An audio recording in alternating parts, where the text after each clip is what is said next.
You ready for some questions? Let's do it. All right. Hey, John and Tex, it's JT, longtime listener, second-time questioner. I recently had a friend share an Instagram post about life after athletics and the athletic identity, which got me thinking.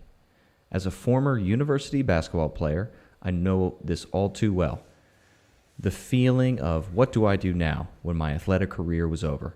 The identity that I had created for myself over the years of hard work and dedication that it took to get to that point was now gone when I was unable to play at a high level anymore. The transition, both physically and psychologically, was probably one of the toughest transitions of my life. And looking back at it, I realized there was no guidebook or roadmap to navigate those times. What are your thoughts on the next steps an athlete should take when they come to an end of their career in sport? JT. Wow.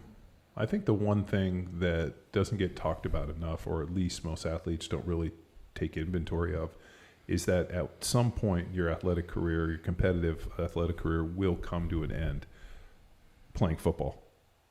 So, like I know guys that were, good basketball players and played at high level and still go play pickup a couple nights, and they have a men's league in here. And I know guys that, played baseball and still play in some softball, leagues and, lacrosse and whatnot. Like there's every sport, even like competitive swimming and masters track. I mean, there's something that allows you to continue to scratch that itch as you go on. Mm-hmm. The one is football. Like once you get done playing football, it's, and I have seen I've seen some guys go out and play semi-pro. One guy I went to college with, is still playing semi-pro in his 40s, but he also never got a chance to play in the NFL and really was a turd in college. And so now him trying to relive what he didn't accomplish when he was in his youth is now a semi-pro deal is kind of, admirable and sad in the same way.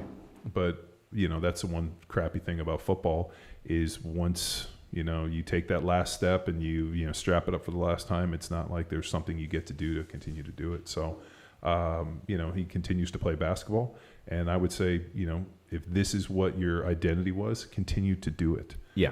For me, I always enjoyed lifting weights. I enjoyed the training aspect, all the fight training and, the boxing and all the other stuff that I used to do early on and did during my NFL career. I still do those things. The one thing which is sad is I don't get to strap it up and go fucking try to beat some dude's ass for 3 hours.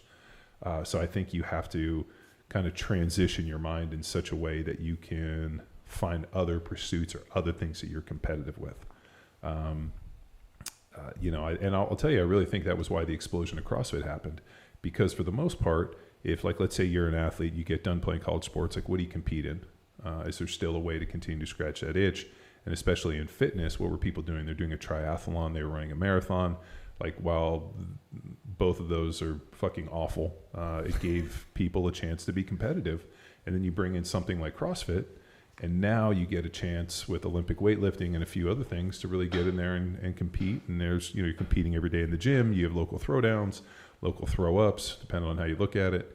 And, obviously, the greatest Ponzi scheme in the world, the CrossFit Open, just genius in a lot of ways. And so I think being able to scratch that itch and have something competitive and something to compete with and places to go do it is really building that community and ever so important.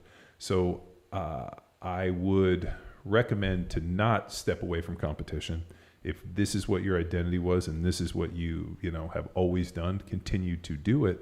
But you're going to have to look and say, if this was my singular focus, now I have to focus on other things. Like I have to focus on family and a job and being a real human being and not just being a self-absorbed athlete. Yeah, I took this question and viewed it as two. Like you mentioned, the competition. So where you are putting some skin in the game at the highest level that you can compete within that's available, or your abilities, and you presented some options there. And the second is leaving the sport. You don't have to leave the sport. Yeah. Even if you're a 23, 24-year-old graduate, there are infinite numbers of summer camps or opportunities, especially with major sports like basketball, baseball, in finding your niche, if it is like lacrosse or flag football or just a quarterback's camp. So you don't have to leave the sport. It just won't be you.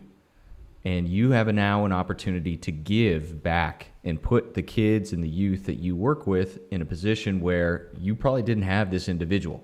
Maybe you had this good coaching staff, but hell, man, few and far between with the amount of baseball, basketball, and sport athletes there are. Sure. There are less coaches. So, man, enter back into the sport, find a YMCA or find somebody who is looking for quality people first that then happen to coach basketball. Do you think coaching scratches that itch as an athlete? For the games, I certainly still get into the games, do the strategy